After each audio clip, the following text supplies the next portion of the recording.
الحمد للہ رب العالمین الصلاۃ والسلام علی رسولہ النبی الکریم وعلی آلہ واصحابہ اجمعین الحمد للہ الذی ہدانا لہذا وما كنا لنہتدی لولا ان ہدانا اللہ رب اشرح لی صدری ویسر لی امری واحلل عقدۃ من لسانی یفقہوا قولی آمین یا رب العالمین۔ کل جو کچھ ہم نے پڑھا وہ دراصل اگر آپ غور فرمائیں تو اللہ تعالیٰ نے ان آیات میں اس بات کی آگاہی دی کہ آخرت میں کا جب قائم ہوگا اللہ تعالیٰ کا نظام عدل اور ہر آدمی اپنا حساب دے رہا ہوگا تو وہ کیا اس کی کچھ جھلکیاں دکھائی ہیں۔ پھر اس میں جو نافرمان ہیں ان کے کیا احوال ہوں گے اور اللہ تعالیٰ کے کیا انعامات ہوں گے نیک لوگوں کے لیے، ان کا ذکر ہے۔ اور یہ ذکر ہمیں قرآن میں جگہ جگہ ملتا ہے۔ کس بات کا؟ کہ آخرت قائم ہوگی، ضرور بالضرور قائم ہوگی، وہاں عین عدل و انصاف کے مطابق فیصلہ ہوگا، کوئی کسی کے کام نہیں آ سکے گا۔ تو ان جھوٹی شفاعتوں کو چھوڑ دیں اور ایمان اور عمل صالح کا کام کریں، جس پر اللہ تعالیٰ نے ضمانت دی ہے کہ وہ انسانوں کو جنت عطا فرمائے گا۔ تو اس کا ذکر کیوں ہے بار بار قرآن میں کہ یہ آخرت اور آخرت کے واقعات کا کیوں ذکر ہے؟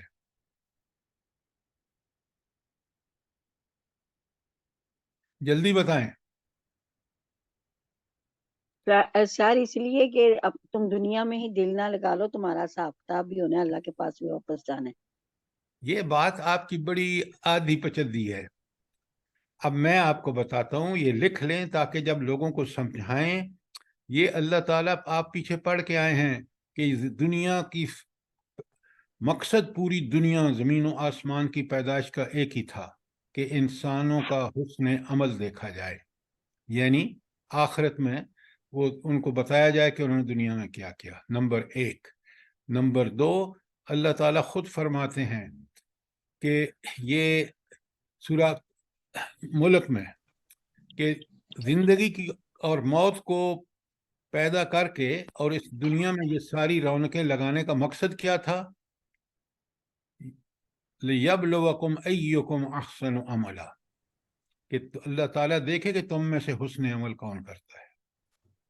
دو، اور تیسرا، اللہ تعالیٰ نے دنیا کو رنگین اور حسین اور ڈیکوریٹ کر کے، سورہ کاف میں ہے کہ مقصد کیا تھا کہ انسانوں کا حساب لیا جائے آخرت میں، کہ وہ اس دنیا کی رنگینیوں میں ہی کھو جاتے ہیں یا اس اللہ کو یاد رکھتے ہیں جو ان کا خالق، مالک، رازق اور حاکم ہے۔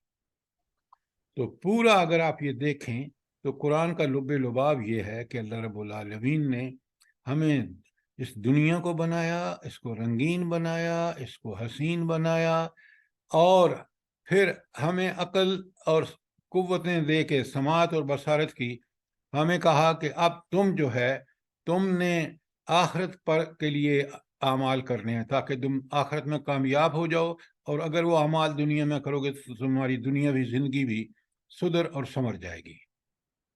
یہ ہے مقصد، اور اسی کے لیے انبیاء آئے، اسی کے لیے قرآن بشیر ہے، نذیر ہے۔ حضور نبی کریم صلی اللہ علیہ وآلہ وسلم بشیر اور نذیر ہے۔ سوال کیا کریں اور بات جب ایک دفعہ سمجھائی جائے تو اس کو قرآن سے سمجھیں، تاکہ ہم بیان کریں تو قرآن کی دلیل سے بیان کریں۔ آج کا جو درس ہے بہت اہم ہے، بھلا کیوں؟ بڑے غور سے سنیے۔ بسم اللہ الرحمن الرحیم۔ وَلَقَدْ أَرْسَلْنَا نُوحًا إِلَىٰ قَوْمِهِ، اور ہم نے نوح علیہ السلام کو بھیجا ان کی قوم کی طرف۔ انی لکم نذیر مبین، میں تمہارے لیے واضح طور پر ڈرانے والا ہوں۔ تو اب یعنی نبی آ کے کہہ رہا ہے کہ میں تو بھیجا اسی لیے گیا ہوں کہ تمہیں ڈراؤں، تمہیں وارن کروں، تمہیں آگاہی دوں۔ اچھا اس کی طرف تو آتے ہیں، پہلے مجھے یہ بتائیں، یہ واقعات آپ نے کہاں پڑھے ہیں حضرت نوح کے، جو پڑھ چکے ہیں ہم صورتیں؟ سورہ الاعراف۔ آپ ذرا چپ رہا کریں تاکہ مجھے پتہ لگے کہ یہ لوگ کتنے پیچھے والے سبق کو پڑھ رہے ہیں۔ اللہ نے آپ کو جو سمجھ اور بوجھ دی ہے، اللہ ہر ایک کو دے۔ تو سورہ الاعراف، اور لکھ لیں آیات ہیں 59 to 64، 59 سے لے کر 64 تک۔ وہاں تفصیل، اب اس کی تفصیل آپ کو پھر یہاں ملے گی۔ وہاں آراف میں آپ نے جن انبیاء کی حالات اور واقعات پڑھے ہیں، اس میں حضرت نوح علیہ السلام، حضرت ہود علیہ السلام، حضرت صالح علیہ السلام، حضرت لوط علیہ السلام، شعیب علیہ السلام، اور موسیٰ علیہ السلام اور فرعون کے واقعات ہیں۔ یہ 6 انبیاء کے حالات ہم پڑھ چکے ہیں سورہ آراف میں۔ پھر ابھی یہ آئیں گے سورہ ہود جو ابھی ہم شروع کر رہے ہیں، پھر آگے چل کے یہ مختلف صورتوں میں آئیں گے، میں آپ کو بتاتا رہوں گا۔ لیکن میں آج حضرت نوح کے حالات جو ہم دیکھیں گے اور ان کو تفصیل سے ہم سمجھیں گے۔ اچھا، رب العالمین نے مکی صورتوں میں ہے یہ سارا کچھ انبیاء کے جو حالات اور واقعات ہیں، مدنی میں نہیں ہیں۔ یہ کیوں بیان کیا ہے اللہ تعالیٰ نے مکی دور میں، مکی صورتوں میں یہ واقعات بیان کرنے کا مقصد کیا ہے؟ تاکہ ہم اس سے کما حق کا فائدہ اٹھا سکیں۔ کیوں ہیں یہ واقعات؟ جلدی بتائیے۔ کیونکہ وہ زیادہ جہالت کا دور تھا۔ تو مدینے میں سارے مسلمان ہو گئے تھے، یہودی اتنے سخت تھے، پورے کافر ابھی بھی نبی کریم صلی اللہ علیہ وسلم کے بدر میں آپ دیکھیں، احد میں دیکھیں، احزاب میں دیکھیں۔ سر جی اس میں اصل میں انہیں یہ بات سمجھائی گئی ہے کہ آپ لوگوں کے طریقے بھی وہی ہیں، جیسے سورہ یوسف میں بتایا گیا کہ انہوں نے اپنے بھائی کے ساتھ کیا کیا، اور تم لوگ بھی وہی کچھ ہی کر رہے ہو، میں بھی تمہارا بھائی ہوں۔ تو اس طریقے سے یہ ساری چیزیں، اور پھر اس کا انجام بتایا گیا کہ ان لوگوں کا، ان قوموں کا انجام کیا ہوا تھا، وہ تمہارا بھی ایسے ہی ہوگا، اور اگر تم مان لو گے تو بچ جاؤ گے۔ اچھا، آپ لکھیں، آپ کی آخری بات ٹھیک ہے، پہلی بات جو ہے وہ اتنی ریلیونٹ ہرگز نہیں ہے حضرت یوسف والی۔ لکھیں اب پہلی بات جو ہے، ان میں عبرت دلائی گئی ہے۔ عبرت کس بات کی؟ یہ حضرت نوح آ گئے ہیں، ان کی بات مان لو گے، ایمان لا کر اس پر عمل کرو گے، تمہارے لیے بشارت ہے۔ اور اگر تم نے اس کا انکار کیا اور اس کے برخلاف چلے، دنیا اور آخرت دونوں میں ذلالت اور تمہارا مقدر ہو جائے گی۔ سب سے پہلا یہ سبق ہے ان واقعات سے۔ نمبر 2، ان میں نصیحت بھی موجود ہے۔ اللہ تعالیٰ کا انتہائی خیر خواہانہ مشورہ، جس کو نصیحت کہتے ہیں، وہ بھی موجود ہے کہ اللہ کے بندو، ان انبیاء کی بات مانو، یہ بالکل ہدایت یافتہ ہیں، یہ ان کا ڈائریکٹ تعلق اللہ تعالیٰ سے ہے۔ مانو گے تو پھر جنت، نہیں مانو گے تو جہنم۔ تو یہ پہلے عبرت دلائی گئی ہے، نصیحت کی گئی ہے، اور تیسرے نمبر پر یہ واقعات جو ہیں نا، اگر میں 1 گھنٹے کی تقریر کروں اور پھر آپ کے سامنے اس کے بعد 5 منٹ میں ایک ایسا واقعہ بیان کروں، اور وہ واقعہ ایسا زوردار ہو کہ جو حالات اور واقعات کے مطابق آپ کے لیے نصیحت اور عبرت کا باعث بنے، تو آپ کہیں گے وہ پہلا گھنٹہ تو خواہ مخواہ انہوں نے ضائع کیا، یہ 5 منٹ کے واقعے نے تو ہمیں اس سے بہتر بات سمجھا دی۔ تو بعض واقعات صورتحال کو ٹھیک طرح سمجھنے اور اس سے نتائج اخذ کرنے میں بہت مفید ہوتے ہیں، بجائے ایک لمبی چوڑی تقریر کے۔ بالکل یہی ان واقعات کو اللہ تعالیٰ نے بیان کر کے، اور واقعہ بھی اتنا ہی بیان کیا جو نصیحت کے لیے ضروری تھا، ادھر ادھر نہیں، بالکل ٹو دی پوائنٹ۔ یہ تیسرا فائدہ تھا۔ اور چوتھا فائدہ یاد رکھیں، جتنا ایمان ان سے مضبوط ہوتا ہے، بڑھتا ہے، عمل کی جو اس میں ترغیب ملتی ہے وہ ان واقعات سے وہ کہیں اور آپ کو نہیں مل سکتی اس افیکٹو طریقے سے۔ اس لیے یہ واقعات اسی لیے پڑھیں، یہ 4 چیزیں ان سے عبرت، نصیحت، ایمان کی استقامت، اور چوتھی بات جو ہے وہ یہ کہ یہ اس سے جو باتیں ہمیں بتائی جا رہی ہیں ان کو آپ سمجھ لیں، ذہن نشین کر لیں اور ان کے مطابق عمل کریں۔ یہ ہے ان واقعات کو سمجھ کے، پڑھ کے، ان کو سے نصیحت اور عبرت اخذ کر کے اس پہ کاربند ہو جائیں۔ سر پلیز ایمان کی استقامت اور مضبوطی، استقامت اور ایمان کی مضبوطی۔ اب آپ کو اندازہ ہو گیا کہ اللہ تعالیٰ نے بار بار مکی صورتوں میں اس کو بیان کیا ہے۔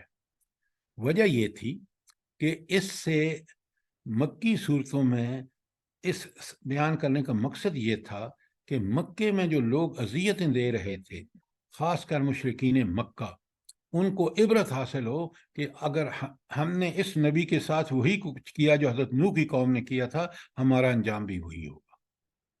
بات بڑی کھڑی کھڑی بتا دی، ایک نبی نہیں 6 انبیاء کے قصے وہاں بیان ہوئے سورہ اعراف میں، عبرت کے لیے۔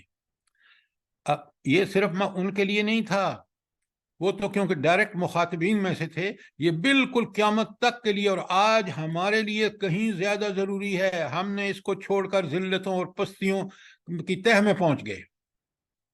کاش ہم قرآن پڑھتے، ان واقعات سے عبرت لیتے، تو یہ ملک آج اس حال میں نہ ہوتا۔ تو اب اس جو میں نے آپ کے سامنے بیان کی ہے، ان کی واقعات کی اہمیت، اسی اہمیت کے پیش نظر ہم نے اس کو پڑھنا ہے۔ اب آتے ہیں، اگر کوئی سوال نہیں ہے تو ہم آیت نمبر 1 سے شروع کرتے ہیں، جو سورہ ہود کی ہے، اور جس کے بارے میں حضرت نوح علیہ السلام کا واقعہ پھر بیان ہو رہا ہے۔ خیر ان واقعات میں یہ بھی تو نبی کریم صلی اللہ علیہ وآلہ وسلم کو تسلی دی کہ اگر آپ کو یہ ستا رہے ہیں تو ان کو بھی یہی ایسے ہی ستاتے رہے تھے۔ یہ تو عبرت ہے نا، دیکھیں نا، عبرت یہی ہے کہ ظالموں کو عبرت یہ ہے کہ نہ مانو گے تو تم یہ دیکھ لو، اور کس طرح اللہ تعالیٰ نے انبیاء اور ان کے ایمان لانے والوں کو بچایا، وہ بھی سارا یہاں موجود ہے۔ آیت نمبر 120 سورہ ہود میں بیان کیا گیا ہے، وَقُلْ نَقُصُّ عَلَيْكَ مِنْ أَنْبَاءِ الرُّسُلِ مَا نُثَبِّتُ بِهِ فُؤَادَكَ، کہ ہم نے یہ واقعات بیان کیے ہیں تاکہ آپ کے دل کو تسلی ہو۔ تو وہ جو میں نے آپ سے عرض کیا ہے کہ ایمان مضبوط اور آپ میں استقامت آتی ہے، وہی بات اس آیت میں جو آپ پڑھ رہے ہیں۔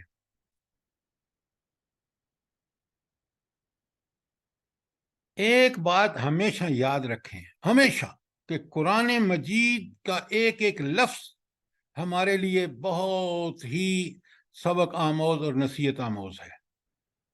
کوئی چیز اس میں فالتو ہے ہی نہیں۔ یہ کمال اللہ تعالیٰ کا کلام ہے، ہر چیز ہدایت کے نقطہ نظر سے ایک سے ایک چیز اہم ہے۔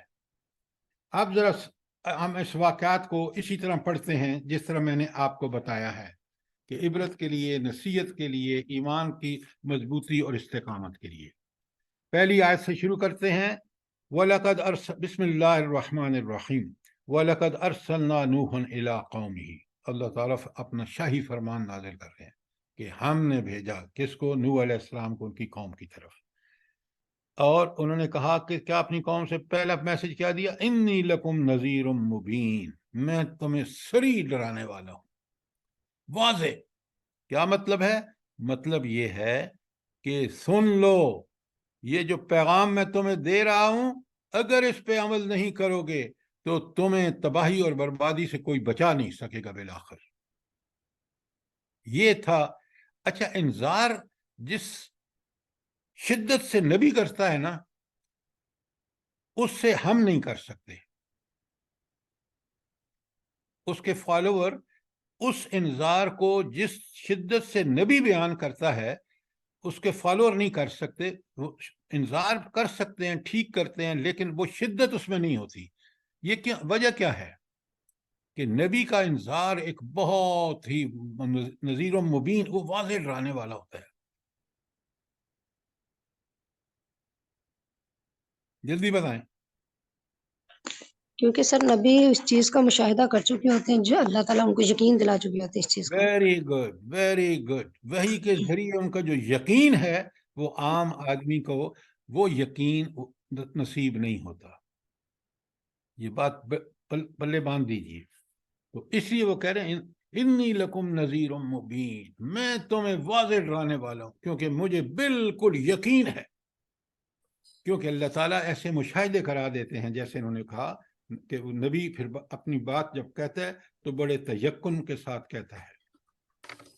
یہ تھی آیت نمبر 25. اب آئیے آیت نمبر 26 پر. اب ان کی دعوت کیا تھی حضرت نوح کی؟ بالکل ذرا فوکس کریے اور سمجھیے. اللہ تعبدوا الا اللہ، اللہ کے علاوہ کسی کی عبادت نہ کرو. عبادت میں بتا چکا ہوں آپ کو، پرست پوجا ہو یا اطاعت ہو یا غلامی ہو. قرآن ان تینوں معنوں میں، اور بعض دفعہ تینوں معنی بیک وقت اس کا مطلب ہوتے ہیں. جب ہم کہتے ہیں ایاک نعبد ہر نماز میں سورہ فاتحہ میں، تو اے اللہ ہم تیری عبادت، صرف تیری عبادت کرتے ہیں، یعنی وہاں عبادت کے تینوں معنی. پرست پوجا بھی آپ کی کرتے ہیں، پوری زندگی میں ہر حال میں ہر جگہ پر آپ کی اطاعت کریں گے. اور تیسری بات کہ ہم غلام ہیں آپ کے، آپ ہمارے آقا ہیں، اور ہم غلام کی حیثیت سے وہ سارے ڈیوٹیز کریں گے، ساری ذمہ داریاں ادا کریں گے جو ایک غلام کو کرنی چاہیے. یہ آ کے نبی نے، آپ دیکھیں یہ بالکل یہی پیغام آگے سب انبیاء کا ہوگا کہ لا تعبدوا الا اللہ انی اخاف علیکم عذاب یوم عظیم. میں خوف زدہ ہوں، میں ڈر رہا ہوں کہ تمہیں ایک عذاب جو ہے علیم جو ہے وہ لے گا. کیوں؟ جو تم اعمال کر رہے ہو، جس طرح تمہاری زندگی کافرانہ ہے، تو تمہیں تو مجھے بالکل ڈر لگ رہا ہے کہ تمہیں تو جہنم میں پھینکا جائے گا. لہذا باز آ جاؤ اور ایک اللہ کی عبادت کرو. اچھا، یہ نبی کیوں کہتا ہے کہ ایک اللہ کی عبادت کرو؟ وجہ کیا ہے؟ اس کی وجہ بتائیے. کہ اسی کے پاس واپس جانا ہے، اسی نے تمہیں پیدا کیا ہے، اسی کے پاس تمہیں واپس جانا ہے. یہ کوئی بات نہیں ہوئی. یہ آپ جو دیکھتے ہیں، اب میں سمجھاتا ہوں آپ کو، بات کو بالکل اس پیرائی میں کریں. سب سے پہلے انسان کو کس کے لیے پیدا کیا اللہ نے؟ اپنی عبادت. عبادت سے، اپنی عبادت. اب بڑے غور سے سنیں. تو انسان کی پیدائش کا مقصد کیا تھا؟ اللہ تعالیٰ کی عبادت. دنیا اتنی رنگین اور حسین اس لیے بنائی کہ امتحان ہے کہ ہم اللہ کی عبادت کرتے ہیں یا نہیں کرتے. پوری کائنات کے بنانے کا مقصد آیت پڑھ چکے ہیں پیچھے کہ تھا کہ تم میں سے کون حسن عمل، یعنی ٹھیک ٹھیک عبادت کون کرتا ہے. لہذا انسان کو اس کی پیدائش کا مقصد، دنیا میں بھیجنے کا مقصد انبیاء کے یاد کراتے ہیں. دیکھو لوگو، اللہ کی عبادت کرو. کیوں؟ اللہ نے تمہیں پیدا ہی اس لیے کیا، اللہ نے دنیا بنائی اس لیے کہ تمہیں دیکھے کہ تم میں سے کون اللہ کی عبادت کرتا ہے. تو اس لیے نبی وہی بات آ کے کہتا ہے جس کے لیے انسان کو اللہ تعالیٰ نے پیدا فرمایا ہے. تو یہ ہے وجہ کہ نبی آ کے کہہ رہا ہے کہ سوائے اس کے کسی کی عبادت نہ کرو. اور آپ روز نماز میں سورہ فاتحہ میں پڑھیں ایاک نعبد، ہم صرف تیری عبادت کرتے ہیں اور کسی کی نہیں کرتے. وہ پڑھ کے، اور گمراہ انسان کیا کرتا ہے؟ جا کے بتوں سے مانگتا ہے. کافر تو یہ کرتا ہے. مسلمان کیا کرتا ہے؟ کبھی پیر صاحب کے پاس جا رہا ہے، قبروں کے پاس جا رہا ہے، پتہ نہیں کیا کیا کر رہا ہے. تو وہ قبروں پہ جب آپ دعا مانگتے ہیں تو وہ اللہ سے مانگنی چاہیے، وہ کسی پیر سے، کسی فقیر سے بالکل نہیں مانگی جا سکتی، حتیٰ کہ نبی سے بھی نہیں مانگی جا سکتی. آیت نمبر 26 میں کوئی سوال ہو؟ اچھا اب آپ دیکھیں نبی کس ہمدردی اور کس شفقت سے دعوت دے رہا ہے اور دوسری طرف ڈرا بھی رہا ہے کہ اگر نہیں مانو گے تو یہ ہوگا.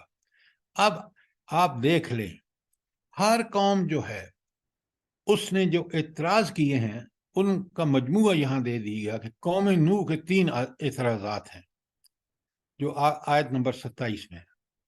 فقال الملأ الذین کفروا من قومہ، اس حضرت نوح کی قوم کے سرداروں نے جنہوں نے کفر کیا انہوں نے کہا نمبر 1 ما نراک الا بشرا مثلنا، بھائی تم تو ہمارے جیسے آدمی ہو، ہم تو دیکھ رہے ہیں کہ تم ہمارے جیسے آدمی ہو، پھر ہم آپ کی بات کیسے مان لیں. نمبر 1 کہ انہوں نے اس لیے انکار کیا کہ اس نبی کو انہوں نے اپنے جیسا انسان سمجھا. اچھا نبی میں اور عام انسانوں میں کیا فرق ہے؟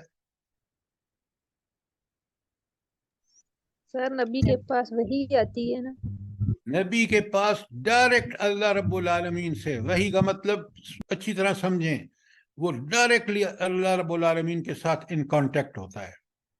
اللہ اس کو پیغام دیتا ہے، اللہ اس کو گائیڈ کرتا ہے، اللہ اس کو سارے معاملات میں رہنمائی فرماتا ہے.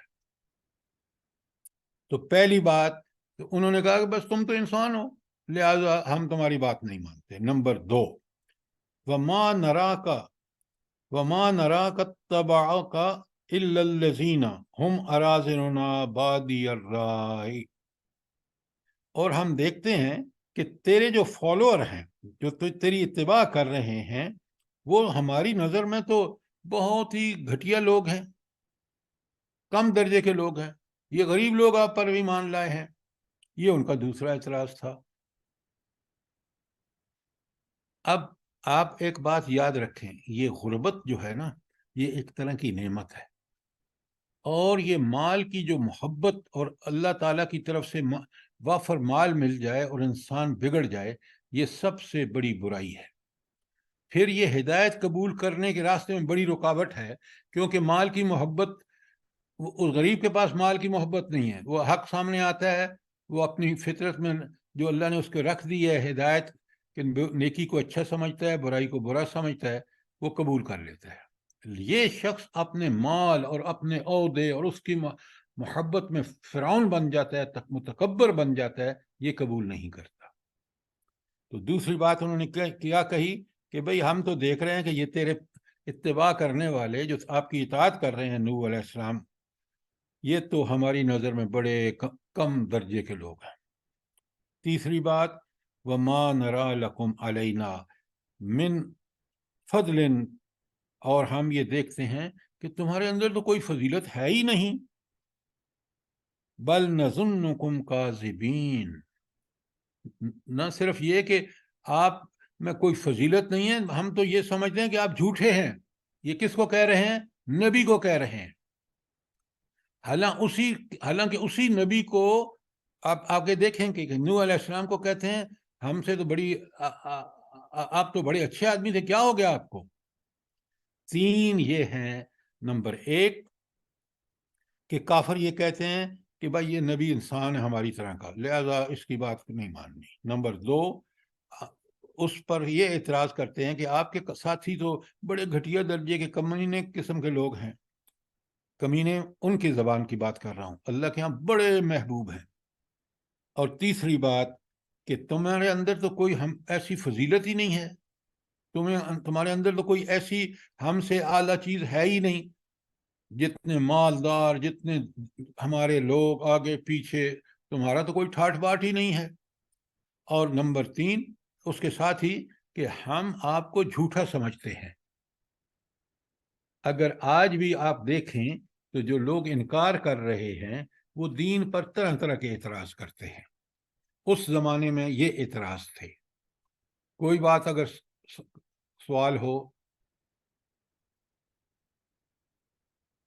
اچھا اللہ رب العالمین اگلی آیت میں بڑی پیاری بات ارشاد فرماتے ہیں ان الفریقین کالعامى والأصم،